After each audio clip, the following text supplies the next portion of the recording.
hay detalles importantes. Por ejemplo, en una de las patologías que más observamos y que lamentablemente, pues, eh, sí, recién estoy iniciando, sí, ¿se escuchó? Sí, no se preocupe, recién estoy iniciando. Justo, miren, estoy en la primera de BPT. Acá, por acá, sí. Ujú. Ok, no se preocupe.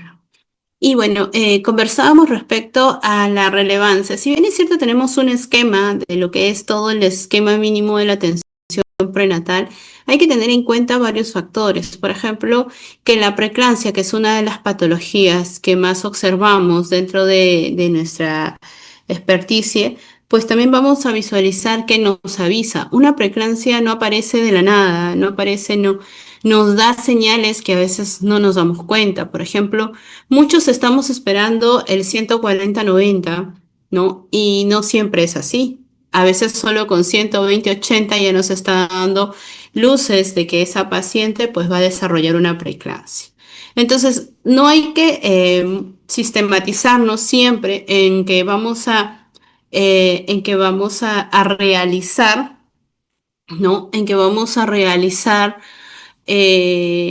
una atención y que ese valor sí o sí es preeclampsia. No, no va así.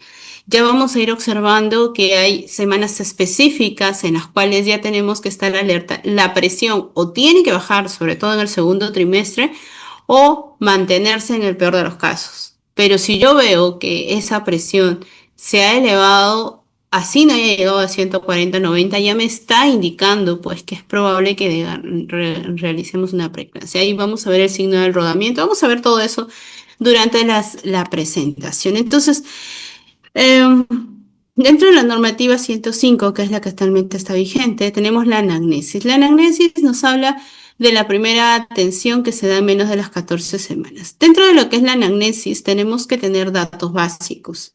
Y yo sé que ustedes saben todo el carnet perinatal, pero por ejemplo, cosas tan importantes como saber si esta gestación es y si no es su primera gestación y es una segunda, tercera o cuarta, ya tiene hijos nuestro paciente, tenemos que también saber si es de la misma pareja, ¿cierto? No es un tema de curiosidad, sino que sí es importante porque actuaría como una paciente primigesta en el caso, por ejemplo, de una patología tan frecuente como es la preeclampsia. Entonces, eso es uno. Lo otro, también vamos a ir observando que lo que es la anamnesis, tenemos que preguntar detalles como a veces he observado que a la paciente, o sea, pensemos en la paciente como un todo, ¿no? Muchas veces simplemente pensamos que viene la altura uterina, presión, peso, talla y listo, y le escucho los latidos. No es así. Nuestra paciente es un ser completo, complejo también, y tenemos que examinarla desde la punta de los pies hasta la punta de la cabeza. Ayer estaba atendiendo a una paciente ya su segunda atención prenatal y yo siempre, en el primer bebé me pasó, ya les comento para que no les suceda a ustedes. eh, Ella siempre venía, por más que hacía un poco de calor, quizás siempre estaba con medias, ¿no? No se las quería sacar por nada. Yo pensé en un momento seguro son honguitos, algo, no lo sé, pero no me dejaba evaluarle sus pies, ¿no? Y ni la primera atención ni la segunda. ¿Y qué tenía? Tenía polidactilia. En ambos pies tenía un dedito más, que no me lo comentó justo recién. Yo le iba a atender el parto, pero como ya por tema económico se tuvo que atender en su seguro. Y a su bebé le han internado, bueno, ya, ya está grande, ya su bebé ya le operaron. Y yo digo, ¿de qué te operaron? Pero si todo estaba yendo bien. Incluso yo le indiqué la ecografía morfológica y le indicaron que todo estaba ok, pero a veces pues no se han percatado de algo tan pequeñito como es la polidactilia, ¿no? En el dedo meñique, que fue el que salió. Pero a la bebé le salió solo en un pie, no en los dos.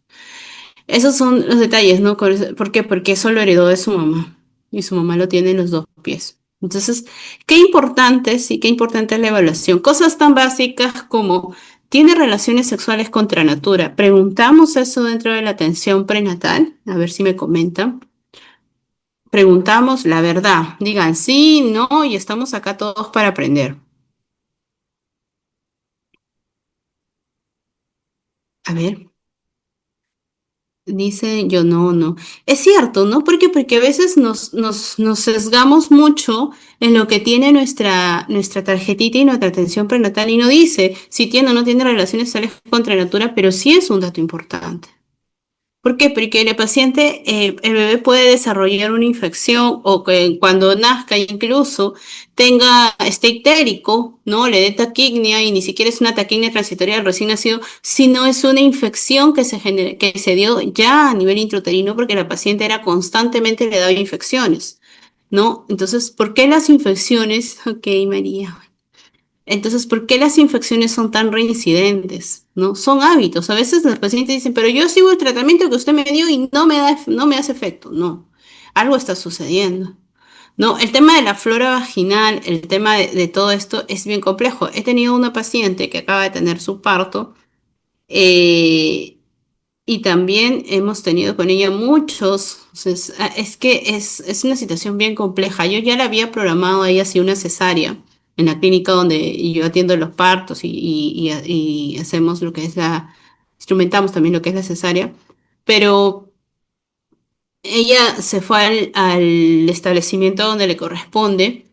Y porque le dijo la vecina, no sé quién, y le dijo, no, que tienes que seguir, que va, que va. Bueno, ok, va bien, ¿no? Yo no digo que no se deba atender ahí, pero le dijeron que iba a ser parto normal. Les digo ese casito, miren, ella, yo la conozco años, porque yo la he visto desde que tenía cáncer, porque le dio cáncer de cervix, ahorita ya tiene 38 años, y a ella le realizamos prácticamente con el oncólogo, se le salvó el útero. No, se les estirpó parte del cervix, se le hizo una conización, dos conizaciones, cono y recono, pero me dijo, no, y hay que sacarle el útero. No, le digo, ella quiere tener su bebé. Y estaban con esto.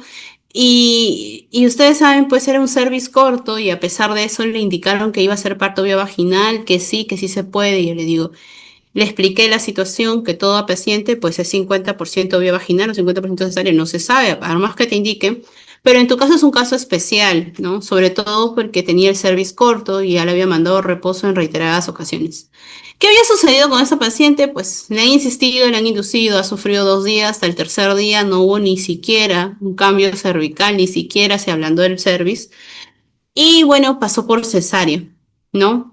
Ha sido, y sigue con todo una odisea ahorita, porque el bebé le da una infección terrible, no está dando de lactar, refieren que ha sido porque, bueno, de la desesperación le ha hecho dar de lactar a otro, a otra señorita, o sea, es un tema bien complejo. Bueno, el detalle aquí es el tema de cómo evaluamos a nuestro paciente y va desde la primera atención. La primera atención es la más importante, la anamnesis es vital. Por ejemplo, cuando yo digo, tiene sexo contra natura, ¿por qué me interesa? Porque yo le hago un urocultivo con antibiograma y veo reiteradas veces que tiene E. coli, E. coli, E. coli, E. coli. Se le da tratamiento, se le hace el antibiograma, sigue con la E. coli. Entonces, no es que el tratamiento no le esté haciendo efecto. Acá el problema es qué está sucediendo, porque ese coli no sale de la uretra, ese coli viene del ano, ¿sí? Ya me ha sucedido también en varias ocasiones que yo he atendido a la paciente, le he puesto en posición ginecológica y me dice que nunca ha tenido relaciones contra natura. Veo y no tiene ni siquiera los pliegues del ano. Entonces, estos vatos sí son importantes. Luego, hasta con qué te lavas la vulva, cómo te aseas, porque esas cositas que son tan básicas pueden evitar una sepsis. Justo estoy haciendo, he estado haciendo una tesis y estaba recolectando datos de acá del Perú, que me hubiera gustado y más adelante hacer un artículo, pero es bien interesante del tema de sepsis, de cómo, y incluso también parte de lo que es hemorragia, pero en sepsis como tal, por ejemplo, bacterias que se pudieron evitar por una vaginosis, terminar con una sepsis por una por una Klebsiella, una ITU, terminar en una muerte materna que se pudo haber evitado, ¿no? Y acá hago mucho hincapié con el tema del examen de orina. El examen de orina es simplemente un saludo a la bandera. El examen de orina, pues, si bien es cierto, en algunos establecimientos nos indican y en otros no se cumple, pues tenemos que ser más completos. Yo he trabajado en el sector público, en un hospital nivel 3 y siempre he elaborado en el sector privado. Y creo que hay mucha, ojo, no quiero minimizar a ninguno de los dos, pero la responsabilidad mayor es cuando trabajas en el sector privado. Porque si tú tienes o te sucede por ahí o se da una negligencia, pues va directo hasta el profesional que te atendió. En cambio, si sucede esa negligencia en una institución pública, pues son muchos los que atendieron y no hay algo en directo. Entonces, ¿a qué me voy? Que nosotros hay que evaluar y pensar no solo en el nacimiento, en el parto, sino futuro, cómo va ese bebé a los 5 años, ¿no? O sea, de inicio a fin. Entonces, dentro de lo que es la anamnesis, ya saben, no solo es preguntar lo que es los apellidos del papá, sino es preguntarle si es el mismo papá de los partos anteriores en caso uno, ¿cierto? Eso es importante. La detección de las patologías, medición de la talla, ahora vamos a hacer más hincapié en esto. Examen ginecostétrico. Hay pacientes que dicen, no, es que no estoy preparada, ¿no? Yo de verdad que confío en que la paciente va a venir luego preparada es bien difícil porque prácticamente no viene. Entonces yo le tengo que explicar y decirle, no te preocupes, si no te has saciado, no, yo estoy acostumbrada, yo ahorita pues pongo mi mascarilla y nosotros siempre atendemos hasta con hemorragias, así que tú tranquila, porque les da vergüenza, pero tenemos que evaluar. Y no solo es, ahora acá, en la primera atención prenatal, yo voy a hacer el examen ginecostétrico, perfecto. Pero yo en las siguientes atenciones prenatales le voy a preguntar si elimina o emite algún tipo de flujo vaginal. Y explicarle en su totalidad cómo es ese flujo. Esto es importante porque muchas veces me dice, ay, es que yo siempre elimino lo mismo, ese color a pescado, no es normal. Y normalizan un flujo patológico, ¿no? Hay pacientes que toda la vida han vivido con cándida. Pues no, esto puede generar un RPM, esto puede alterar. Entonces, yo tengo que ser muy juiciosa en esto porque si ustedes se dan cuenta, todas las emergencias obstétricas se pueden evitar, la gran mayoría. Una hemorragia se puede evitar con una buena administración de sulfato, con una buena alimentación, con una dosis adecuada de ferritina que haya tenido, ¿no? Que haya evitado la causa de que no le haya dado una tonía, una sobredistensión, que haya conversado con mi paciente para explicarle que su bebé no debe de pensar de que porque está gestando va a comer por dos, o que el bebé qué hermoso cuando es gordito, no saben el riesgo alto que hay de esto. ¿No? Que puede venir un bebé con diabetes, que puede darle una polisemia, que se puede, o sea, se complica todo, de que le puede dar una lesión del plexo braquial en plano expulsivo, de que le puede suceder una parálisis cerebral porque hay una demora en el momento del pujo, ¿no? Entonces es importante hacer hincapié en eso, y nosotros estamos para eso, para evitar desde la primera atención y concientizar a nuestras pacientes. Ay, etcétera, no es fácil porque no nos hacen caso, etcétera. Cuando yo tengo duda y que sé que la paciente no está siendo responsable, yo le hago firmar. Paciente se compromete a tomar sulfato y firma y huella. ¿Pero por qué? Porque eso le genera un poco quizás hasta de temor y decir, ok, sí, lo voy a hacer, pero también de responsabilidad, ¿no? Más aún, yo tengo más problemas con adolescentes, ¿no? Gestantes adolescentes, gestantes, yo tenía, la gestante más jovencita ha sido de 10 años, 4 meses. ¿No? Ella, pero la gestante que de ahí, después de ella, ya he tenido la mayoría de 16 para arriba. No he tenido casos tan extremos como. Mayormente de 16 para arriba. Y con ellas, pues son unas niñas. O sea, son unas niñas, por más que quisieran madurar rápido, son unas niñas. Y hay que estar ahí con todo este tema, ¿no? Por ejemplo, ¿qué más? Evaluación en la clínica de la pelvis, ¿no? Eso se da en la primera atención prenatal y en la quinta. La confirmación del embarazo, eso sí yo creo que eso sí lo manejamos todos. Pero ¿qué es más confiable? ¿Una dudosa fecha de última menstruación o una ecografía del primer trimestre? ¿Qué es más confiable? Para yo poder sacar la fecha probable de parto. ¿Nadie? Excelente. Una ecografía, ¿cierto? Porque, como dije, la palabra dudosa, fecha de última menstruación dudosa, incluso, perfecto, incluso lo que yo debo de saber cuando me dice mi menstruación fue, yo creo que es muy importante, claro, L, muy bien, depende de qué semana. La ecografía la ecografía más exacta es cuando ya aparece el embrión. O sea, cuando yo puedo medir la longitud coronal es la más exacta, ¿sí?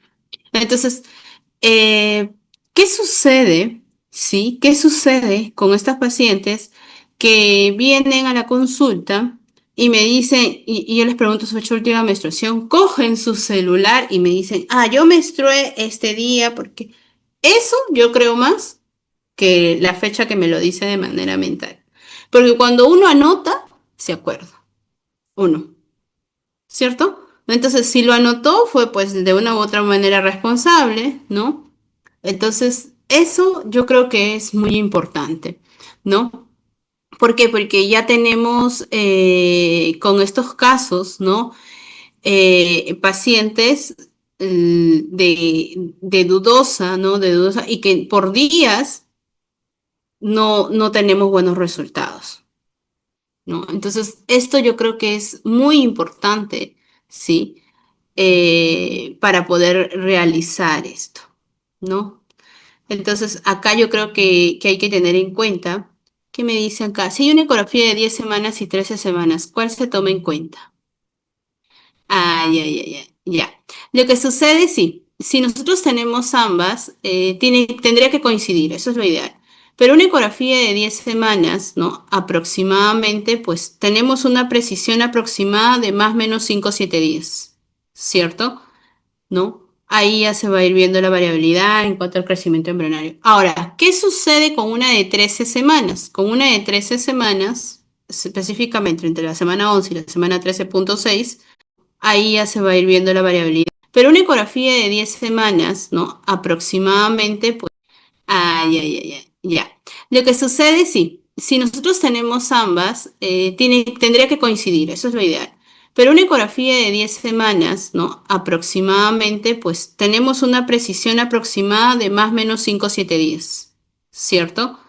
¿No? Ahí ya se va a ir viendo la variabilidad en cuanto al crecimiento embrionario. Ahora, ¿qué sucede con una de 13 semanas? Con una de 13 semanas, específicamente entre la semana 11 y la semana 13,6, en ese rango, es un poco, el rango es de precisión, es de más o menos 3 a 5 días, o sea, es un poquito más exacto, ¿no? Entonces, eh, acá la ecografía que me pregunta Elio sería la más exacta, la de 13, ¿no? Porque podría corregir incluso la de 10 semanas, que no debería de haber mucha diferencia, ojo, pero sí por data, pues nos indica que la precisión aproximada en una de 10 semanas es de 5 a 7 días y en una de 13 semanas aproximadamente es de 3 a 5 días, ¿no? Es la más exacta, así es, Elio.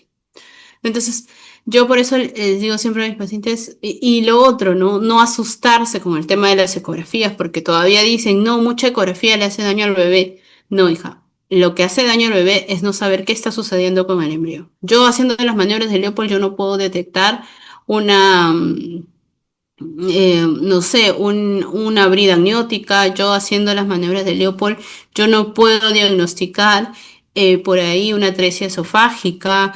Yo haciendo las maniobras de Leopold, yo no puedo diagnosticar una hernia en el disco vertebral, o yo haciendo una maniobra de Leopold, yo no puedo diagnosticar que mi bebé, mi bebé tenga, no sé, el tema de la translucencia nucal, por ejemplo, ¿no? Que son datos tan importantes en la ecografía genética.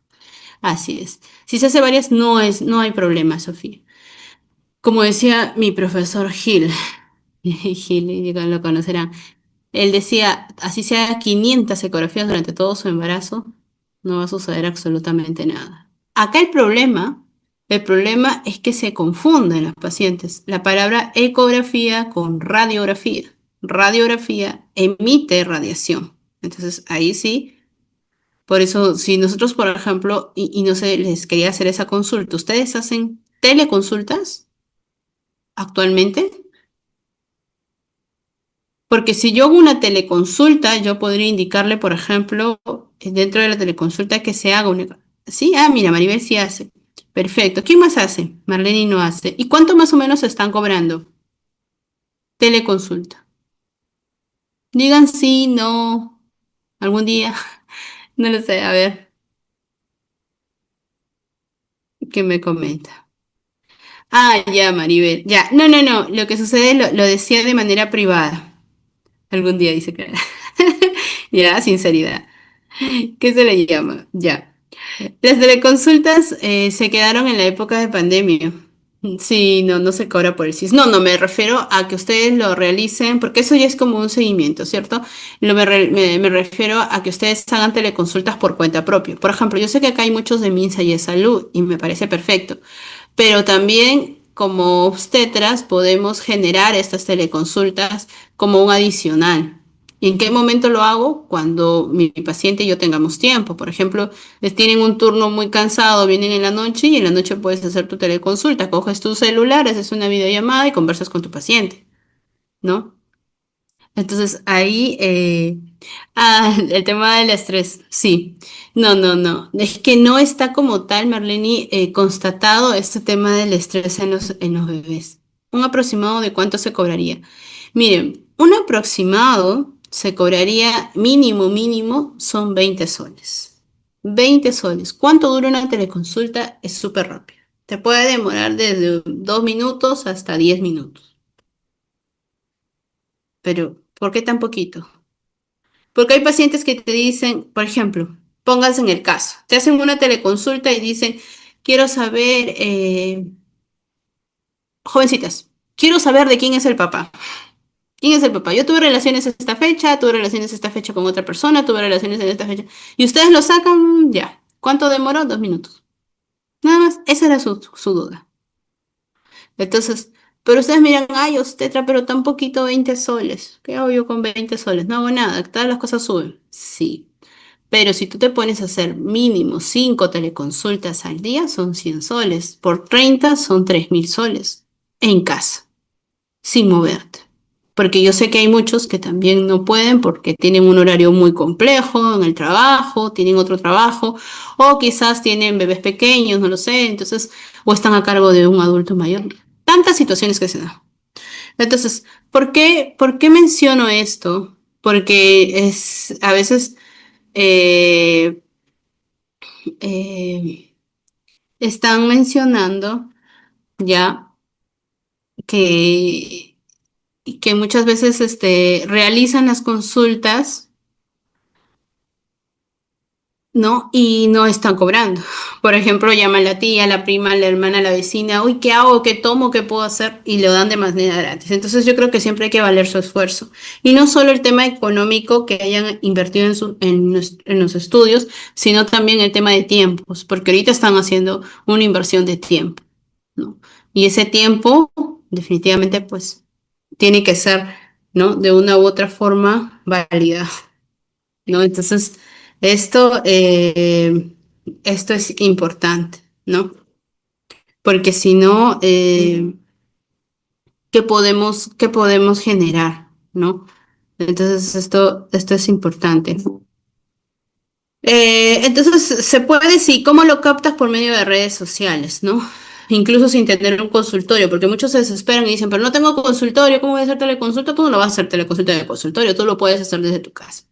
Entonces, ¿y de qué? Desde consulta preconcepcional, desde qué voy a vitaminas puedo tomar, desde que me pueda leer mi ecografía, o sea, hay una gama de consultas que la paciente desea, pero ya mismo, o lo desea, y que necesita el aporte de un profesional, ¿no? Que le solucione eso. Entonces, sí se puede.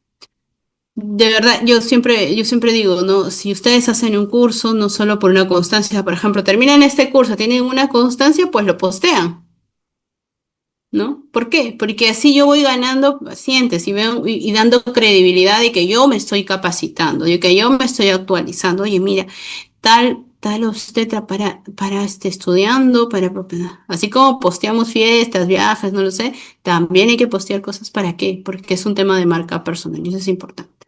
Ok, seguimos. Entonces, ¿qué más? La evaluación clínica, la confirmación del embarazo, ya lo hemos hablado, la estimación de la edad gestacional es muy importante, porque de acuerdo, un día a nivel intrauterino es vital. O sea, un día que mi bebé tenga 36 semanas, 6 días es muy diferente que 37 semanas. por un día. Pero solo es un día, sí, pero para el bebé es bastante. ¿Por qué? Porque él está generando y recién se está viendo el tema de la maduración pulmonar, ¿cierto? Medir la altura uterina y hay que medirlo de manera adecuada. Ya vamos a mostrar las imágenes, el diagnóstico del número de fetos, ecografía y o palpación. Jamás minimicen el poder de la ecografía, definitivamente. ¿Y acá cuántos hacemos ecografía? ¿Alguien hace ecografía? Pongan sí, no o no, tampoco, algún día. A ver, ¿sí? Algún día. Bien sinceros. Ana, qué bueno, ella hace coreografía. Miren, por ejemplo, en Chile las matronas hacen sus atenciones prenatales y esto ya lo hacemos en muchos consultorios. Yo todas mis atenciones prenatales es con el ecógrafo, todas, absolutamente todas, porque yo me tengo que concentrar y centralizar de que mi paciente tiene que estar bien desde la preconcepcional, de cómo se preparó para este embarazo, cómo estuvo, cómo nació y todo, porque yo las veo así todo. ¿No? Justo ya me han invitado ya dos quinceañeros de mis pacientes, de los hijos de mis pacientes, imagínense. O sea, ya más de 15 años ya atendiendo partos. Y es algo muy bonito, pero sí llama la atención, 15 años de pasar. ¿Y a qué me voy? Al punto de que yo los veo de inicio a fin. No, no solo es, la atiendo ya, pues ya ahí terminó todo. No, tengo que saber cómo va, cómo evolucionó y cómo llega. Entonces la ecografía me va a ayudar a eso, ¿no? Y sí, y acostumbremos, ¿no? No, no hago ecografía, no sé ecografía, ¿no? Pero ¿cuánto se cobra el control con ecografía? Dependiendo del lugar, dependiendo de la demanda, ¿no? Por ejemplo, un control con ecografía mínimo podrías cobrar 80 soles, ¿no? Entonces, pero haces un control completo. La paciente ya no está gastando adicionalmente en una ecografía. Pero si yo estoy en un lugar donde no hay nadie, donde estoy sola, donde no hay más competencia, como se dice, pues yo podría cobrar, no sé, 120, porque estoy incluyendo una ecografía. Pero mi ecografía no lo imito con informe. Imprimo la foto y lo coloco en la tarjeta de atención prenatal. Eso yo lo vengo haciendo específicamente ya más de 10 años. Tengo más de 11 años haciendo ecografía, pero sí lo vengo realizando así. Ya. Entonces, ahí les dejo ese dato ya para tenerlo en cuenta. ¿Qué más? Eh, Acá estamos ya. El diagnóstico de ocultación del pinar o Doppler, ¿no? El baby Doppler que a veces tenemos también con el estetoscopio, que el estetoscopio también podemos escuchar. Les digo porque yo, por ejemplo, cuando estaba en la zona rural, estaba a 4.500 metros sobre el nivel del mar, no había luz, había un panel solar. Y entonces el Doppler nunca me funcionó porque se descargaba, por más que bajaba, lo cargaba, lo traía de la ciudad, lo traía cargadito, no, no, no, por el frío dicen que, y eso hacía que no llegara a durar. Y el pinar, sí, el pinar, con el pinar sí, bueno, se puede escuchar, pero siempre les digo, tengan mucho cuidado con el tema de ponerse el gorrito, ¿no? Protegerse, porque a veces yo veo que se agachan y llega el cabello hasta el monte de Venus de la paciente y puede tener, por ejemplo, ladillas, no lo sé, o sea, pensemos en todo, ¿no? Tema de la bioseguridad.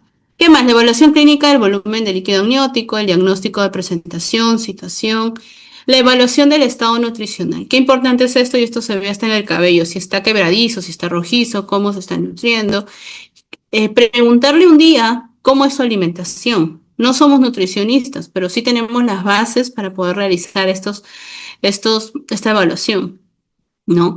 ¿Qué tipo de alimentos ahora le apetece? Porque quizás consumía leche y ahora ya no consume porque no lo tolera, ¿no? Entonces, eso es importante saber. Determinar lo que es grupo sanguíneo y factor para saber si es RH negativo, determinar lo que es la hemoglobina o el hematocrito. Yo creo que esto es importante con el tema de la hemoglobina y el hematocrito, evaluar, por ejemplo, cuánto sería lo más básico, ¿no? Que podríamos tener, y esto va a depender de la altura también, ¿no? De la altura, del ya no solo el nivel del mar, ¿no? Eso también es importante tenerlo presente. Dice, ¿podemos atender un parto en un consultorio? A veces los pacientes piden, Edith. Muy buena pregunta. Miren, acá las cosas siempre viendo lo que nos indica la normativa, lo que es y los riesgos que se puedan dar. Por ejemplo, nosotros, sí, nosotros, ¿por qué? Porque si es de emergencia. Ahora les comento. Nosotros, sí, nosotros tenemos que tener un plan de contingencia. Si fuera de emergencia, yo tendría que referirla así de manera inmediata al primer establecimiento más cercano, materno o hospital que pueda yo referir, ¿no? ¿Por qué? Porque una paciente o que me haya escrito ya diciéndome, mire, ya quiero pujar, no, ya directo al hospital, o sea, ni siquiera la atiendo. O si se iba a atender directo, nos vemos en la clínica, ¿no? ¿Por qué? Y si llega en expulsivo, miren, para que una paciente llegue en expulsivo, la posibilidad, y les digo, es casi, casi nula. ¿Por qué? Porque ella ya ha venido con contracciones. Y ella sabe que si es un consultorio o es un policlínico, no es el lugar. Tendría que ir a un hospital o a una clínica. Miren, yo he trabajado en establecimientos donde atendía 70 pacientes al día. Así, tal cual, al destajo. Y mientras más pacientes atendía, como era por porcentajes, era mejor. No, en el tema económico me refiero. Pero todo el día, no 12 horas. Ahora, nunca he tenido un expulsivo. Si tiene el dolor lumbar del dolor bajo, el lumbar del dolor bajo, ya. En más de, más de 15 años he conocido solo dos pacientes con esto. Sí, dos pacientes en toda mi vida llegué a la clínica. Ah, mira, sí llegó, él le llegó a la clínica por lo menos con su bebé, con la paciente, ¿no? Sí, y como era gordito también. Entonces, si es primi, todavía tenemos tiempo. Si es gran multípara, ahí sí tenemos que ya, pues, tener el equipo de emergencia y tener que atenderlo, pero no es el lugar ideal. Les comento porque sí, me han dicho a mí, quiero que usted me atienda. Sí, yo te atiendo, pero yo no, o sea, yo no me complico, o sea, yo no voy a atender en un consultorio porque no es el lugar idóneo. Yo lo llevo donde atendemos. Y esto va para todos los que se dedican al sector privado, ¿no? En el externado los pacientes llegaron y no sentían dolor, en expulsivo. Habrán sido multíparas, claro. ¿Cómo se haría con el certificado si no tengo usuario? Por eso de ahí, si en casa atiendes, de ahí mismo, ni bien atiendes al bebé, haces el momento, lo llevas al hospital, inmediatamente. Eso es todo, es así. Siempre. Caso extremo, caso extremo. Miren, les comento, estábamos en un congreso internacional, habían todas las matronas obstétricas, midwives, Seinfeld, todo, de todos los países, y justo conversando con una, conversando con una matrona, no, una midwife de Holanda en ese tiempo, recuerdo, me decía, el 95% de los partos son vía vaginal y son en casa. Y yo me quedé así en shock y digo, ¿cómo en casa? ¿Cómo pueden atender en casa? Y me dice, lo que sucede, lo que sucede es que los partos, así me dijo, lo que sucede es que los partos, eh, como son en casa, ya, como son en casa, nosotros atendemos, o sea, pero en casa, pues obviamente estás con el confort de que está tu familia, de que te sientes cómoda, ¿no? Etcétera. Pero yo voy, ella decía, yo voy con mi equipo y en la puerta de la casa está la ambulancia. Y yo ya he comunicado al equipo, porque ellos son muy organizados, muy ordenados, al establecimiento más cercano de que estoy en pleno parto y que si sucede alguna emergencia, el reto es de que esa ambulancia me lleve en menos de 7 minutos a sala de operaciones. ¿Se imaginan? Imagínense, ahora, bueno, no sé si están en Lima, pero los que estamos en Lima, hacer eso. Porque podría darse, ¿no? O ya yo voy, atiendo el parto en casa, todo se me complica, voy a estar con una ambulancia en la puerta, si se complica. Ahora dígame, ¿quién hace caso a la ambulancia? Acá ni siquiera respetan eso. Voy a pasar por Abancay y me quedo ahí 3 horas. Entonces, es bien complejo porque son otras realidades. Porque muchos pacientes me dicen, yo he visto que se puede... No, nadie respeta. Peor si eres mujer. No, es terrible. Entonces, qué importante es esto, ¿no? O sea, ver que las realidades no son las mismas. Pero yo he visto que a la reina tal le han atendido en casa, que en la tele le han atendido en casa, que sí, pero no es nuestra realidad. Entonces, no podemos nosotros por eso nos direccionamos a lo que los partos sean institucionales. En el caso, en el, en el Necesitan.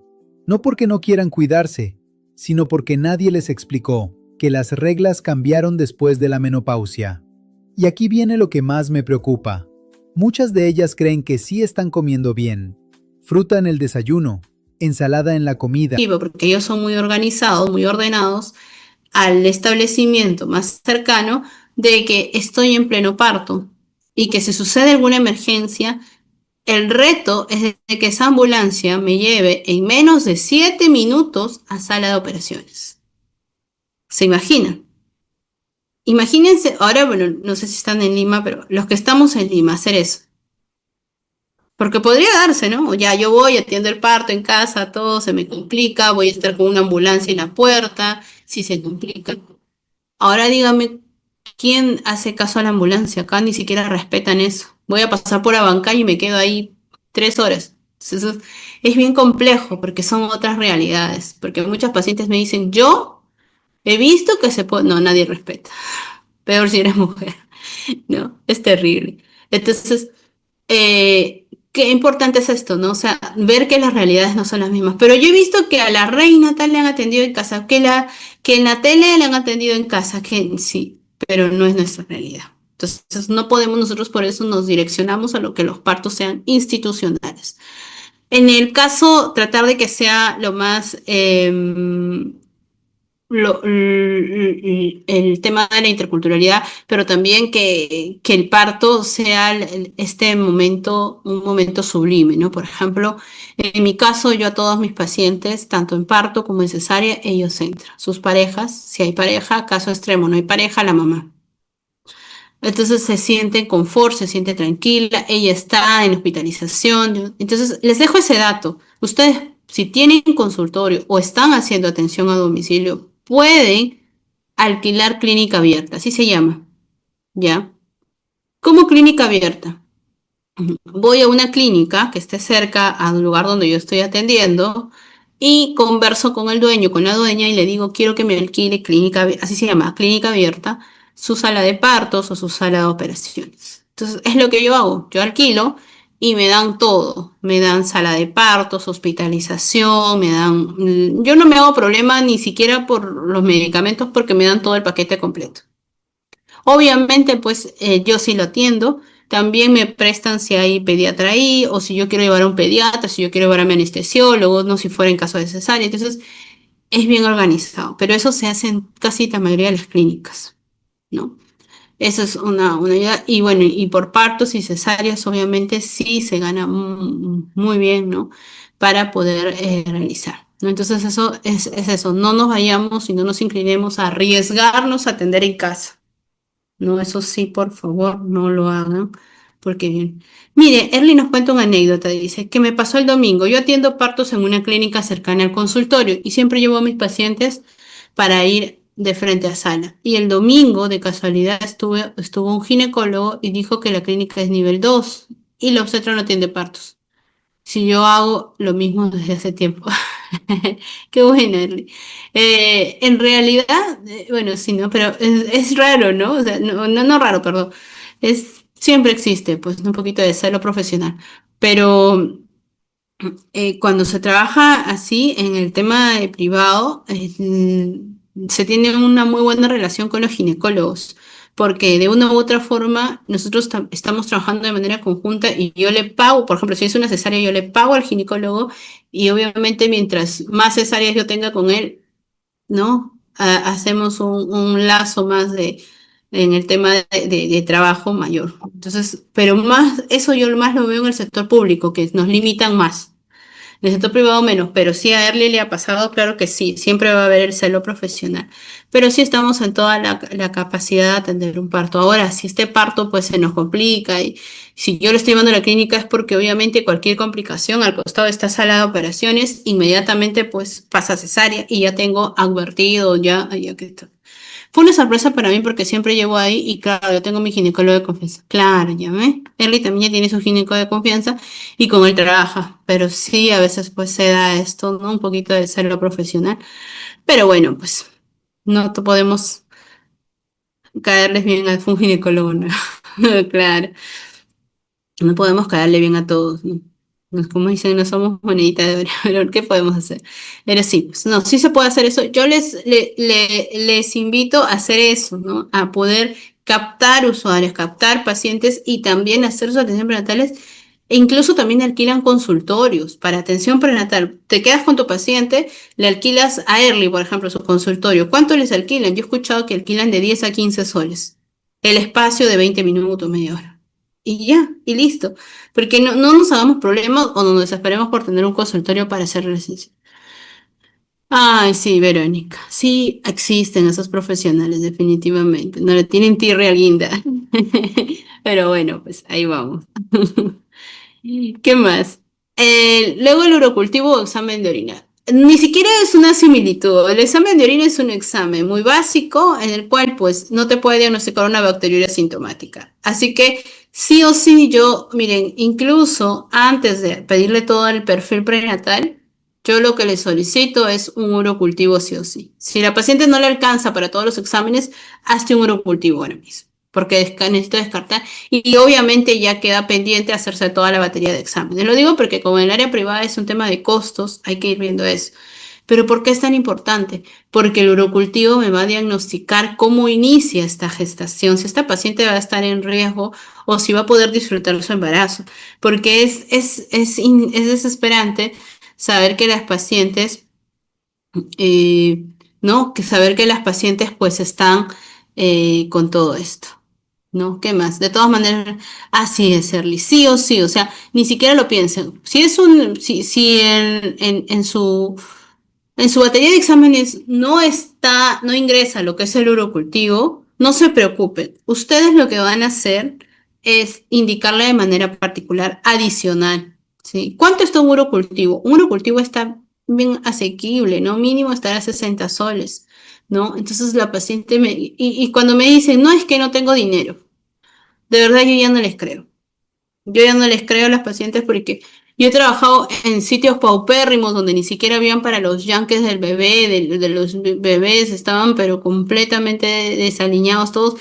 No tenía ni siquiera con todo el frío del mundo, pero cuando venía la fiesta patronal, 20 cajas de cerveza donaban, dos reses, los juegos, luces, esos luces que sean. Entonces, el detalle es que la responsabilidad no hay que concientizarlos, ese ya, sí, es verdad, ¿no? Entonces, yo he tenido pacientes que me dicen, ay, no, pero no me va a alcanzar, no me va a alcanzar para el parto, pero no tienen casa y se cercan toda la cuadra y hacen un baby shower a lo grande, que parece que fuera una boda. Uno. Hace poco tuve una paciente que tenía 4 hijos de 3 papás diferentes. No tenía, ojo, no es que quiera decir que, bueno, es su vida, no, pero me refiero al tema de que no trabajaba, tenía ya 4 hijos, iba por el quinto hijo de otro papá, y la mamá de la paciente, que era porque ella vivía en la casa de su mamá, se dedicaba a cuidar a los hijos y todavía iba a vender marcianos al parque. O sea, muy, muy, muy, muy, muy, con el tema del dinero está bien ajustada y la veo haciendo, me dice, ay, mire mi sesión, 1.500 soles en una sesión de foto, eso es a lo grande. Por eso digo, no hay tema de responsabilidad, definitivamente. Una consulta, llego a primer control, paciente de eco de 20 semanas, dilatado 4 bolsas prominentes, fue referida, la paciente no quiso hospitalizarse. Le haces firmar, María, de que no quiere hospitalizarse y no te des el problema. Esa paciente sí o sí tiene que estar en un establecimiento de mayor complejidad. Esa paciente ya dilató. Cuando dilata, no hay forma. Ya cuando dilata, eso ya no frena. por más que la hidraten, por más que no, ese embarazo prácticamente ya no va a ser ni siquiera viable. Pero no nos arriesguemos. Ahorita les cuento algo que me pasó también. Erly dice, tienen para las uñas y no para su atención. Sí, tienen para sus uñas. ¿Cuánto te costó? 90 soles, 120 soles. Ahí nos damos cuenta, ¿no? De un hace. Miren, yo tuve un caso, yo estaba haciendo ecografía, no estaba atendiendo, yo estaba haciendo una ecografía y luego me traen una historia clínica, ¿no? Una historia, perdón, sí, una historia para hacer una ecografía. Y la paciente no venía, ¿no? Y pasaron 5 minutos, 10 minutos, y le digo, no sube porque era en el segundo piso. Y bajo y le digo, ¿y la paciente? Ah, no, no sé, se fue al baño. Hace rato, desde que llegó se fue al baño. Toco la puerta y nada. No, ¿estás bien? Vino acompañada, sí, vino con alguien, no recuerdo si era su pareja o alguien, y le digo, la llave, urgente. Te voy a abrir la puerta, hija, te voy a abrir la puerta porque se echó llave. Gritaba ya. Le veo y ella se levanta. Cuando yo le abro la puerta, se levanta, tenía 22 semanas, se levanta y cae todo el bebé. Cae todo el bebé en bolsa así al water. Imagínense, yo me quedé en shock porque nunca había visto eso. Y las pacientes pues creen saberlo todo y ella va para una ecografía, ni siquiera va para que le evalúen, para que... No, voy por una ecografía a ver cómo está porque me duele demasiado eso. Y bueno, ahí sí, pues fue un tema bien, bien complejo, ¿no? Imagínense que haga eso en un establecimiento privado y todo. Yo le dije al señor, usted tiene que... Ah, sí, estaba con su pareja, era un señor, le digo, tiene que llevarlo de emergencia para que lo evalúen, porque acá no lo vamos a poder atender. ¿No? Tienen que ver, sacar la placenta, ver si le van a hacer un legrado o no. Era bien complicado. Imagínense, ¿no? Que nos puedan relacionar qué le han hecho, ¿no? ¿Qué le han tocado, le han evaluado? Ni siquiera la tocamos. El paciente se fue de frente al baño, ¿no? Y ahí gritó prácticamente. Entonces, hay que tener mucho cuidado con esos casos, ¿no? Porque a veces no tenemos. Sin ningún problema. Sí, Eric, sí podemos hacer. Lo que yo sí digo, y creo que hay que tener mucho cuidado, son con ecografías especializadas, como una ecografía Doppler, una ecografía de tamizaje. Yo, por ejemplo, sé hacer genética morfológica, pero yo no la hago. Ya no la hago porque ya tenemos muchos problemas con esto. Yo lo mando a... Es ginecólogo con subespecialidad en medicina fetal incluso. Yo lo mando a él que haga la morfológica y la genética, porque son ecografías especializadas, pero no, la Doppler igual, ¿no? Porque yo no me complico. La básica, la obstétrica y la transvaginal, nada más, ¿no? ¿Por qué? Porque siempre están ahí buscándonos, pues, como, como dicen, cacería, dicen. Así que se la van el problema. ¿Qué más? Detección de lo que es la diabetes gestacional. Miren, el tema de la diabetes, y no sé si ustedes se han dado cuenta o se han percatado que está en incremento. Y esto va muy relacionado por varios factores. El exceso del cortisol, porque las gestantes ahora ya no pueden estar tranquilas, porque tienen que elaborar, porque tienen que trabajar, en qué situación se dio su embarazo, quizás no fue planificado. O sea, todo eso genera que haya incrementos y cambios, ¿no? A nivel. Ahora, lo que es la diabetes gestacional, paciente con diabetes gestacional tenemos que descartar sí o sí hipotiroidismo también. ¿Ya? ¿Y cómo hago eso? Eso no está acá en esta norma. Hay que hacerle un perfil tiroideo. ¿Alguna vez han indicado un perfil tiroideo? O sea, estamos muy limitados a veces con esto. Esto quiero que veamos más allá de lo que nos dice la norma. O sea, está bien, ok, pero si sucede algo con ese bebé o ese paciente va a ser mi responsabilidad porque yo no le indiqué, porque yo no realicé. ¿Pero por qué? Yo no soy endocrinóloga, pero yo le voy a diagnosticar y la voy a referir si en caso encuentro algo mal, ¿cierto?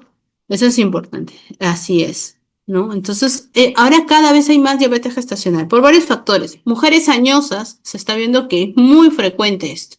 Si ustedes tienen su gestante más de 35 años, sí o sí un test de tolerancia a la glucosa. O sea, ya ni la piensan dos veces porque se está viendo esto y esto es cada vez más marcado. ¿Por qué? Por el exceso de cortisol, la mala alimentación, el estrés, ¿qué más? La edad hace como el riesgo de la edad. ¿Por qué? Porque sí estamos teniendo todavía embarazos adolescentes, pero tenemos también embarazos prolongados de pacientes añosas porque están postergando la maternidad, porque quieren un mejor futuro, porque quieren, ¿no? Y están priorizando otras cosas, que es algo. Si es algo sale alterado, la deriva profesional. Así es, simplemente lo derivamos, pero ya le hemos diagnosticado. Porque imagínense que haya pasado 6 atenciones prenatales y no me haya dado cuenta que haya tenido diabetes gestacional o que tenga hipotiroidismo.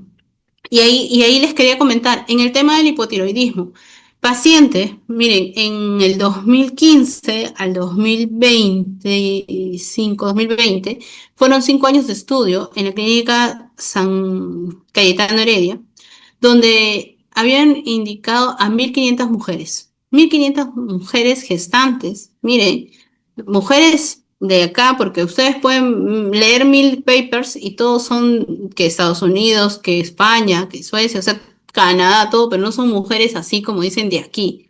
Origen aquí, genuino, donde sabemos cómo se alimentan, donde sabemos sus hábitos, donde sabemos, etcétera. Entonces, ¿qué habían diagnosticado? Que el 13% de esas 1.500 gestantes que fueron de manera aleatoria, no tenían factor de riesgo, nada, de manera gratuita le realizado un perfil tiroideo. Y diagnosticaron que el 13%, miren, esto es un dato gravísimo, 13%, o sea, de cada 100, 13 mujeres tenían hipotiroidismo. Pero ¿dónde está? O sea, ¿por qué no hacemos el perfil tiroideo? Porque no nos dice la normativa, porque no nos alcanza, porque mil cosas. ¿Y por qué tanto? ¿Qué sucede? O sea, ya, la paciente puede terminar el embarazo con hipotiroidismo, todo el embarazo, porque es un hipotiroidismo, como dicen, leve, lo más bajito ya. Y ahí terminó todo, no. Miren, ¿qué sucede? Les comento, ¿qué sucede? En el tema del hipotiroidismo, si una paciente tiene algo leve, pasó todo su embarazo, que eso ha sucedido a muchas mujeres, y ahora me van a dar la razón, llega a los 5 años y el niño no puede ni siquiera entender lo que está intentando entender a leer. ¿Qué viene la mamá? Le golpea. Nada entiendes, no sirves para nada, lo golpea. Pero a la larga, ¿qué pasó aquí? Algo sucedió. ¿Y a qué nos vamos? Cuando una mujer gestante tiene hipotiroidismo, hay secuelas en ese recién nacido si no hubo tratamiento. Y uno de ellos es el coeficiente intelectual. El valor cognitivo de ese recién nacido, por eso les digo, ¿no? Nosotros vemos atención prenatal, pero no es solo el embarazo y el parto, es ver qué sucede en sus 5 primeros años, es ver qué sucede cuando esa gestante, porque digo, yo les hago seguimiento a mis pacientes así de largo, porque quiero saber qué producto, porque me voy a sentir responsable de lo que vi. Yo me comprometo mucho con eso con mis gestantes, ¿no? Pero quiero que veamos esto, porque muchos pueden tener, por ejemplo, el tema del autismo. ¿Qué ven ahora? Que cada vez diagnostican más. ¿Es que hay más autismo o es que nunca diagnosticaron antes? ¿Se dan cuenta? Algo similar sucede con el tema del hipotiroidismo. Es una patología muy frecuente porque como tal la subunidad beta se confunde mucho con la gonadotropina coriónica que genera que haya una alteración hormonal cuando la paciente ni siquiera tiene factores de riesgo y se altera este y le da hipotiroidismo. Yo tuve un casito, como siempre, las obstetras tan patológicas que somos, mi paciente era colega, cero factor de riesgo. Lo único que tenía era su papá hipertenso, nada más. Buena alimentación, un IMC adecuado, una obstetra modelo. ¿Qué le dio?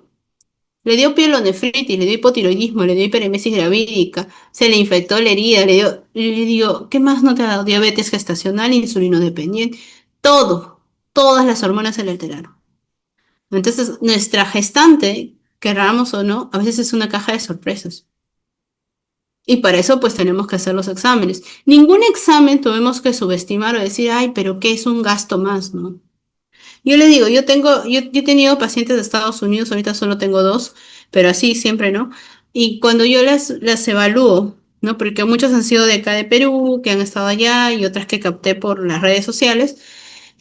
Y cuando me muestran sus exámenes, porque les hago las teleconsultas, yo me quedo sorprendida, que parece que fuera no sé, que la paciente hubiera tenido cáncer, no lo sé, pero tiene 1.000 exámenes. Y siempre, la primera vez yo sí me quedé sorprendida y dije, ¿por qué tantos exámenes? Bueno, esto es lo básico que nos piden en un chequeo anual, porque chequeo anual acá no le llamamos a eso. O si es gestante, peor ahí, le piden perfil hormonal, perfil tiroideo, perfil lipídico, le piden todos los perfiles habidos y por haber. Entonces, eso tenemos que tener seguimiento hasta el final, muy importante fidelizar así es, y te va a recomendar, como dicerle, una paciente te recomienda siempre a cuatro. Quiero responder, Edith, dice, si tengo especialidad de ecografía obstétrica, tampoco podemos hacer la ecografía genética de la morfológica. Lo que sucede, Edith, que hay que tener mucho cuidado, no es que no tengamos, en el caso de la segunda especialidad, porque ya es una segunda especialidad, hay que tener mucho cuidado porque estamos en la mira de todo. Por ahí se nos pasó una cardiopatía, por ahí se nos pasó un ovario poliquístico, un riñón poliquístico de un bebé, no lo sé, algo, uff, pero quién lo hizo, si lo tiene que hacer el ginecólogo con especialidad de medicina fetal, pero cómo puede ser posible, o sea, vamos a eso, ¿no? Pero ahorita como las cosas están un poco todavía, hay que tener un poco de cuidado cuando tengamos que sellar esto y realizar estos tipos de ecografías, ¿no? No es que dude de ti, Edith, pero me refiero a que siempre van a encontrar, van a querer encontrar algo como que dónde lo realizaste, en un establecimiento que fue, que está, tiene resolución ministerial, quién lo hizo, pero por qué, está colegiado, en eso. O sea, de verdad, te van a querer encontrarla sin razón. Por eso hay que tener un poquito de cuidado. Sí, Eddie, yo, bueno, personalmente sí te recomiendo las estéticas, transvaginales, obvio, pero la genética y morfológica hay que tener un poquito de cuidado porque sí son más especializadas y ahí pues nos tienen a la mira, ¿no? Así es, sí, Erly, de verdad yo también. No lo realizo. No lo realizo, no. Yo sí los leo, eso sí, leo. Incluso lo que hacemos en el sector privado, ¿no? Quizás muchos lo hacemos acá. Yo refiero, ¿no? A un establecimiento para que realicen, ¿no? Con un ginecólogo, todo, y me dan un porcentaje. Entonces, no me hago problemas porque al final eso lo van a hacer. Esa ecografía la van a aceptar en todos lados. Pero si yo lo sello como una genética, una morfológica, y si este de los Z, no, no vale, señora. Y ha habido casos. Por pura tirria, por puro odio, te rompe la ecografía de la paciente. No, esto no vale, señora. Si lo hizo una obstetriz, ¿para qué? Uno, ha sucedido. Hice mi internado hasta la ecografía siempre estoy con los rayones. Ya ven, ahí está, miren, no les miento, ahí está Adriani. ¿Qué dice? Lo rayan, lo rompen. Incluso cuando yo, por ejemplo, yo tengo pacientes y van a atenderse en el hospital, yo les digo, estas ecografías que son de aquí, no las señales, no las muestres. Pero las necesito no, solo la genética y la morfológica que le hizo él. ¿Por qué? Porque no quiero que pase un mal momento a mi paciente, porque no quiero que piense o que le haga dudar de mi atención. Y yo le digo, mira, mejor que te hagan allá mismo, de manera inmediata, en emergencia, etcétera, pero guárdalas, porque no solo eso, no solo te las rompen, a veces hasta la fotito que quieren guardarlas se las queda. Quédate con tus ecografías, no van a ser necesarias y solo esto, la más importante, pero nada más. Hay hospitales que no te reciben las ecografías si lo hacen usted. Eso es cierto, eso es cierto. O sea, querramos o no, estemos en nuestra ley, no lo acepto. ¿Qué podemos hacer? ¿Cambiar el pensamiento, no, de estas personas? No. ¿Para qué amargarnos la vida? Yo directo le digo, no lo envíes. Y es mejor todavía, les digo, es mejor para que tú las tengas guardaditas, de recuerdo, es en su álbum. Sí, nos tienen en la mira, por eso hay que cuidarnos mucho. Yo no los, yo hago eso con mis pacientes. ¿No? Y aparte, ¿no? Si vienen a la emergencia, si las estoy refiriendo por alguna emergencia, les digo, mejor ni siquiera digas que te has atendido acá, porque quizás te van a decir, si ya te has atendido, esto no es una emergencia, ya tienes una atención, ¿no? Directo le digo, guarda todo, solo presentas esto y ya, por algún caso, ¿no? Porque si hay pacientes que me dicen, yo quiero atenderme, no sé, ya, y yo les evalúo todo ya. Sí, ya estás en labor de parto, estás en dilatado 6, ya puedes hacer de tu establecimiento. Ah, ya, entonces voy allá, porque hay pacientes que no les alcanza para el parto, ¿no? Entonces, ya, entonces voy, sí, ya, ya más tranquilas. Pero sí, siempre les enseño eso. ¿Qué más? Tenemos la prueba de descarte de sífilis, ¿no? La de VIH y previa consejería. Qué importante es la previa consejería, ¿no? He tenido una paciente de 14 añitos. Yo la vi cuando tenía 10 años, yo la vi. Una niña bien altita, lo que yo le entendía a su mamá. Su mamá me dice, ya tiene enamorado. Y ella y su mamá era muy liberal porque salía, era una jovencita que salía por aquí y por allá. Y eso veía la niña, pues, ¿no? 10, 11 años le digo, ya tráela, hay que ponerle su método, le digo. No puedes dejarla. Estaba con su ampolla porque no quería nada, quería una ampolla mensual hasta que lo dejó. Ya no la vi más. A los 14 años me la retorna y me dice, está embarazada, se ha hecho una prueba en orina.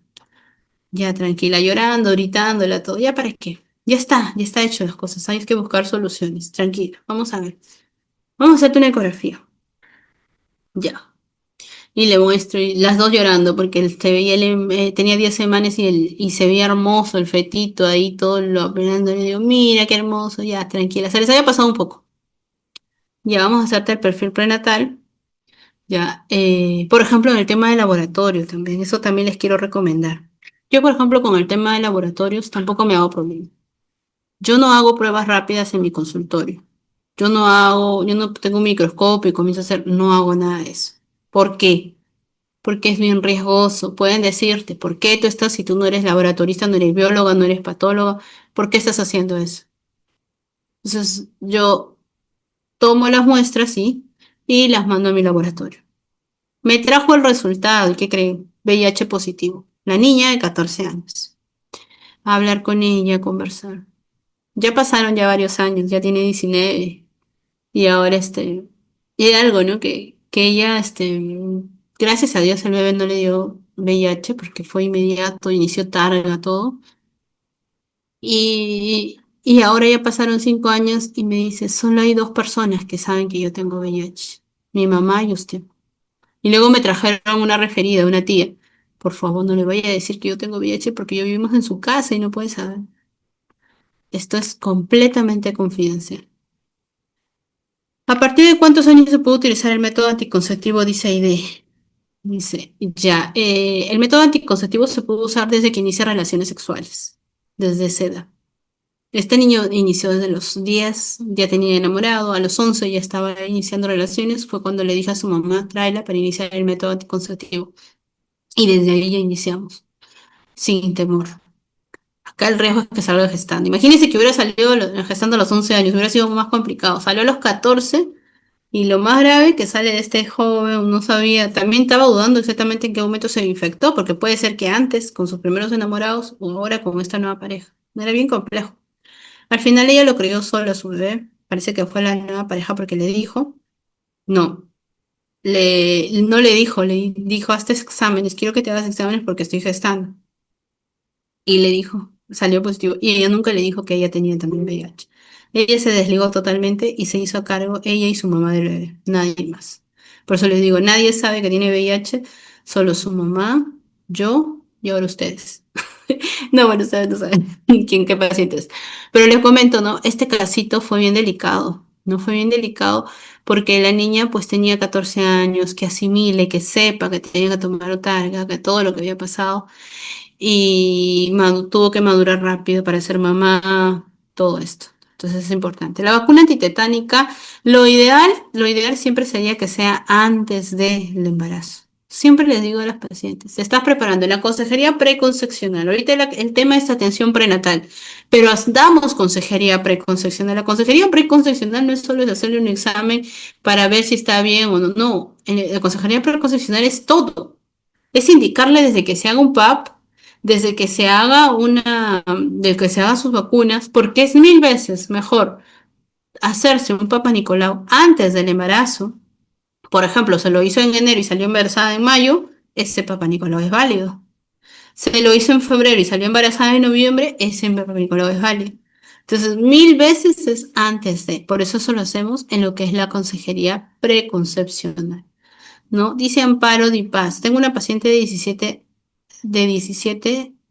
ya, adolescente. ¿Quieres alzar la manito, Amparo? ¿Te escuchamos? Oh, lo leo nomás. ¿Sí? ¿Quiere escuchar? ¿Quiere hablar? No. A ver, lo leo. Ay, ay, ay, perdón. Ah, no, no, ya, ah, no, sí, sí, sí, espera. Eh, a ver, un segundo. Vamos por la primera pregunta de Amparo. Se me va el cursor acá. Gestante de 17 años adolescente que en sus dos controles prenatales mantiene presión arterial 90-60, pero en su tercera atención prenatal tiene 70-40. En ese caso, ¿a qué se debe? Tiene Helicobacter pylori como adolescente antecedente y 16,6 de hemoglobina. Ya. ¿Cuántas semanas? ¿17 semanas o 17 años?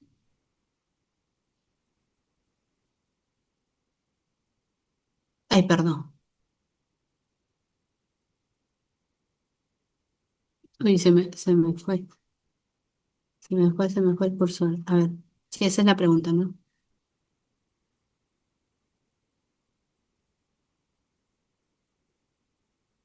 Ya, ok. Dice entonces en su primera atención, dice tiene 90-60, bajo, pero tolerable, 90-60, 70-40 ya es hipotensa, ojo, ya. Ahora, en el tema de la hemoconcentración, tiene 10,6 de hemoglobina, ¿no? Y ya está anémica, porque tiene 17 semanas, ya. Una anemia leve todavía. Y el diagnóstico, bueno, en este caso sí hay que ver el tema de que ya pueda tener, por ejemplo, puede estar con mareos, debilidad, hipotensión, ¿no? Ahora, el tema de la hipotensión, sí, puede ser, por ejemplo, el tema de la anemia, por ejemplo, es déficit de hierro, o sea, la paciente, pues definitivamente como adolescente no había, no hábitos irregulares que pueda tener, ¿no? En estos casos. Y lo que sí le puede dar es una lipotimia, ¿no? La lipotimia, esta que va a generar que sea por el tema de la anemia, ¿no? Ahora, el tema del Helicobacter pylori es un diagnóstico aparte, o sea, no va por ahí, ¿ya?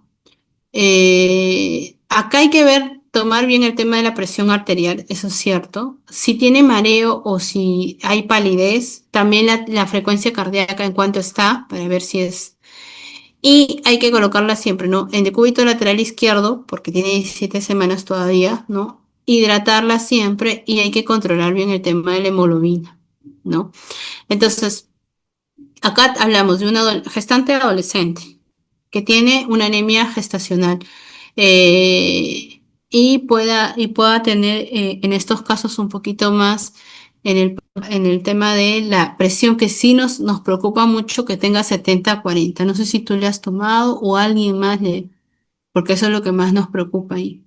Obstetra, si una menor de edad recurre a planificación familiar, es necesario que vaya acompañado o solo uno de sus padres. Gianni, según la ley 26842, el artículo 5.2, la modificación del artículo 5.2 indica que debería de venir sola si tiene más de 14 años. Si tiene menos de 14, tiene que venir con un familiar, con una apoderada. Si su pack lo realizan a las 28 semanas, lo pueden realizar ya. En este caso es y que no haya factor de riesgo. Por ejemplo, que no esté con contracciones o que no esté con sangradito, porque si no, pueden indicarle que se está alterando. ¿Cómo orientar a una gestante adolescente? En el caso de las gestantes adolescentes, hay que tener en cuenta varios factores. Primero, explicarle porque muchos piensan que la paciente ya, o sea, su primera indicación es abortar, ¿cierto? Pero más allá de eso, ella ya con las semanas va generando mayor vínculo con el bebé. Y eso es importante.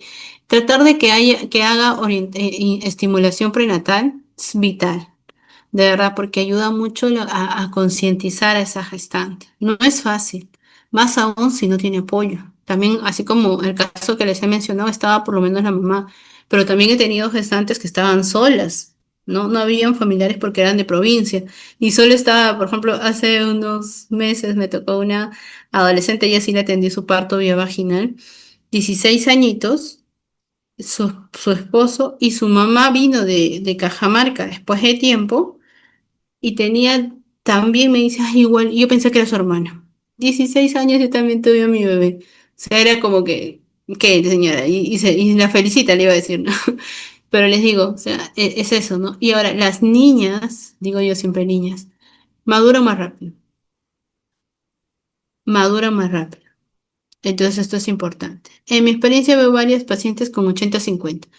La presión arterial, sí, sobre todo en el segundo trimestre tiene que bajar y justo vamos a hablar de eso de la presión. Eh, ¿Qué me dice? 17 semanas, mi experiencia. ¿Cuál es el precio del certificado? Ah, eso lo van a ver aquí. Acá al final creo que les comenta, o creo que en el grupo de WhatsApp, ahí les van a decir los certificados, cuánto pesan, yo costos, no sé. ¿Qué más dice? Ay, Dios, se va. A ver, perdón. Ay, ya encontré. Acá. ¿De dónde la paciente? Dato importante. Ah, Rolling, sí, también, ¿no? ¿Dónde se encuentra? ¿A qué altura a nivel del mar? Ahora dice Fiorella, si mi gestante tiene 21 años, se realizó para confirmar su embarazo, ya.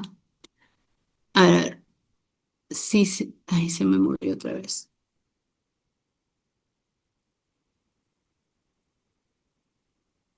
Se me está yendo el curso. Ya dice, si mi gestante tiene 21 años, se realizó para confirmar embarazo con una prueba cuantitativa, salía también positivo, pero con un rango de 29.984 de HCG beta. ¿Cuántas semanas podría ser? Quisiera saber si podría realizarse una ecografía intravaginal, qué otros exámenes podría considerarse. Además, ya se le consideró darle ácido fólico. Ya, Fiorella, el dato que tienes es muy importante. Miren, yo con el tema, tiene 29.982, ya. Yo con el tema de más o menos, en ese rango está entre las 6 a 7 semanas aproximadamente, ¿ya? Ahora, yo directo, Fiorella, lo que yo te digo es, punto uno, no te hagas problema y no, miren, el HCG cuantitativo yo lo solicitaría cuando estoy dudando de un embarazo ectópico, pero el examen cuantitativo no me sirve como tal. Porque imagínense, Fiorella le digo a su paciente que es María, María, tienes 7 semanas de acuerdo a tu HCG. Ya, ok. Miren, tienes 7 semanas. Y ya está iniciando, ya lo posteó, ya le avisó a toda la familia, todo. Puede ser, ¿cierto? Le hacen ecografía, que es lo primero que debían de hacerle, y ven un saco gestacional vacío. No hay embrión, ni siquiera vesícula vitelina.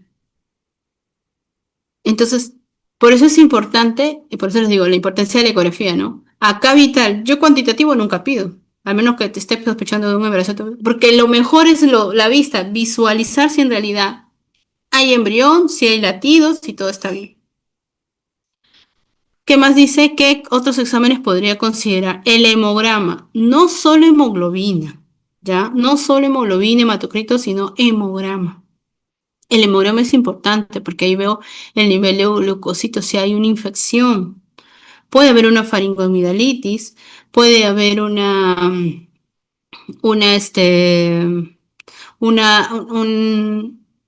una bacteriuria sintomática, una leucocitosis. Entonces, ahí nos vamos a hablar.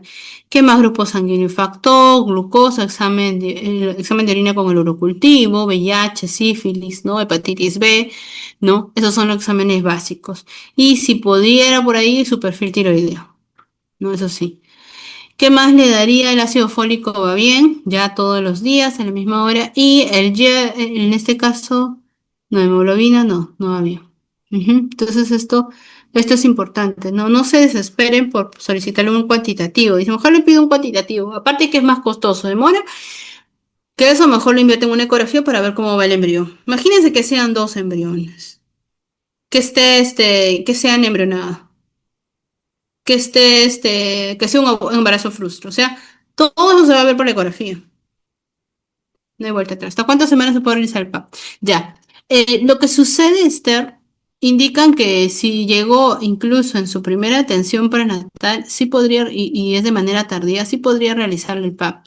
así sea en el tercer trimestre, pero no es lo ideal. ¿Por qué? Porque hay cambios a nivel cervical, porque el cervix está como muy viable, muy lábil, perdón, muy lábil, ¿no? O sea, tú le colocas el citocepillo y comienza a sangrar. Puede tener una placenta previa. Entonces, es bien importante concientizar. O sea, si me dicen, debo de priorizar sí o sí el Papa Nicolau en estos casos, ¿qué sucede si está gestando? Ponte, llega tu paciente 36 semanas. Tu PAP, no te desesperes por el PAP. Desespérate por un cultivo de secreción que te va a ayudar a ver si hay infecciones o no, porque la paciente no se hizo ningún examen. Pero no te desesperes por el PAP. Porque ponte que salgan lesiones premalignas. ¿Qué vamos a hacer? ¿Vamos a hacer algo? No vamos a hacer nada.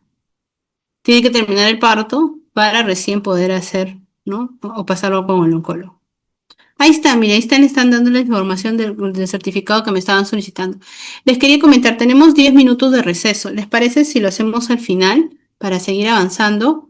Como estamos resolviendo casitos también, ¿o quieren ya hacer su receso? ¿Sí? ¿Les parece? ¿Me escucharon? Sí, sí, ya. Yo le hago caso a Erly porque ella es la más atenta. La más atenta. Ya, perfecto, dice. ¿Por qué es más constante el ladito en las últimas semanas? Ya, y bien, más que sea constante, ya es que probable que también no lo hayan diagnosticado desde inicios, porque no le hicieron un urocultivo. Ahora, el tema con la ITU, mientras más semanas pasen, es por los mismos cambios fisiológicos del embarazo, ¿no? Por ejemplo, el acortamiento de la uretra, la presión de la vejiga, ya le va a dar como el tenesmo vesical, porque la paciente micciona y siente que todavía tiene orina adentro, y eso se da debido a los mismos cambios estacionales que se dan, ¿no? Es sobre todo por eso, ¿no? Es más propensa también el tema de alimentación, por ahí que esté consumiendo muchos carbohidratos, dulces. Hay pacientes gestantes que en las últimas semanas me dicen, yo como y siento que no me lleno y quiero seguir comiendo y cosas así.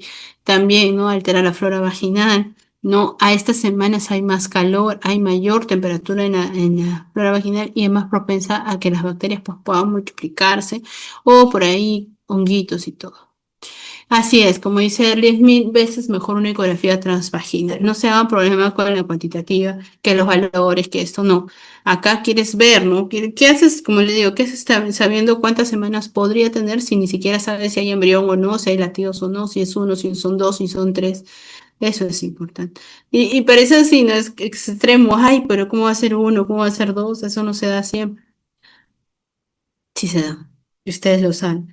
Tuve otra gestante de 14 años y esta fue terrible. Y la paciente, yo le llamé la atención. La mamá de la paciente le cacheteó en mi cara porque tenía síntomas de embarazo y le digo, voy a hacer una prueba de embarazo.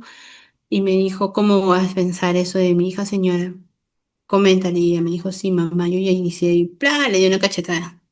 Misma telenovela. Hablé con ella, le expliqué que eso no se debe de hacer. Primero, yo me asusté porque sonó tan fuerte que creo que casi le rompe la mejilla. Eh, ¿qué creen? Le hago la ecografía y le digo, mira, ya estamos acá, ya sabemos que estás gestando, ahora pues sale dudas, hay que saber cuántas semanas, cómo estás, si es embrión. Todavía le digo, mira si es cómo estás, si hay latidos, si es uno, si son dos, porque siempre digo eso, ¿no? ¿Y qué creen? Le hago la ecografía y eran dos, las dos llorando. Dos eran hermosos, porque también los agrandé todo y se vio terrible. Hay que preguntar eso. Al final, al final. Ujú, ok. Es mi tercera ética aparecer eso ay, gracias, Ser. Sí, pero de verdad con las experiencias y los casitos que ustedes comparten aprendemos todos. Porque no solo es hablar de la normativa, cómo se da, qué se da, sino qué sucede, qué hacemos. Eso es importante. Listo. Evaluación odontohematológica. Esto es de verdad es crucial. Hay pacientes que nunca han ido al odontólogo y primera vez lo van a ir en su gestación. No, por ejemplo, aquí, no me responden, solo déjenlo en su mente. ¿Van una vez al año al odontólogo? Se han hecho su florización y todo. Ya, ahí les dejo. Su profilaxis. Ahí lo dejo. Entonces, siempre es importante. Sí, dice Karina, ahí está. Perfecto, Karina. Estrellita, estrellita. No, y nuestras gestantes. Perdón, ¿no? ¿Cómo va? Evaluación ecográfica. Miren, acá de verdad es bien paupérrimo. Uno y la segunda, la cuarta. Imagínense. Ah, ya, eso sí, también les hago pasar, Karina. Qué bueno. Andrea dice por la ortodoncia. Ajá, sí, también ahí hay más frecuencia, ¿no? ¿Qué más? El tema del ácido fólico. Miren, no nos cerremos con darle el hierro, ¿ya? No nos cerremos con darle el hierro, el calcio, si la paciente no lo tolera, ya, ya, pues no lo tolera, ¿qué voy a hacer? No, déjale uno de marca, o sea, no nos hagamos problemas.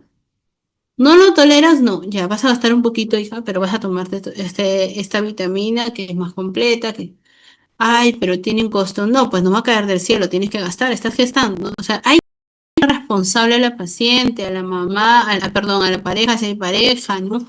Si no lo hay a ella, pero tenemos que concientizarla. Yo siempre les pongo casos extremos. Por ejemplo, para yo pedir un urocultivo, ¿ustedes creen que mis pacientes son tan sencillas? Tampoco son sencillas de manejar. No, usted, como usted está en consultorio, es rápido. No, no es así.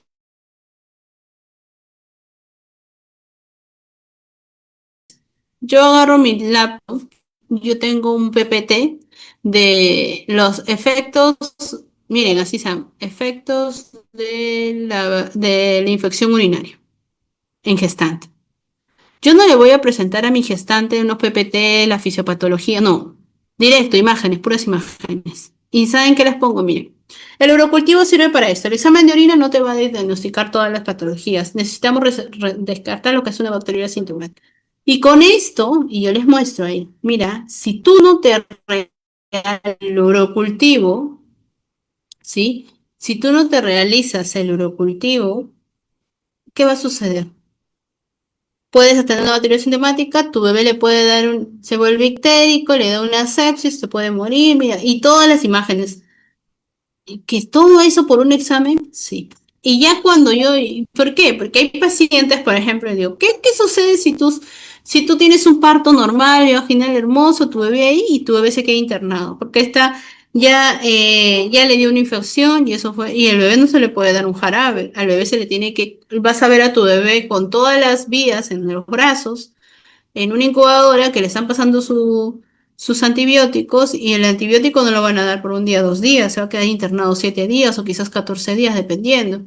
Y todo porque tú no te hiciste un examen tan básico como un urocultivo. Ya, eso es lo más extremo. Cuando no se quiere hacer un urocultivo, yo le muestro eso y se quedan así. ¿Te has dado cuenta que hay pacientes que yo les digo, ay, quizás alguien has conocido que tu bebé, que nace su bebé y al final se queda internado el bebé y la mamá se le dan de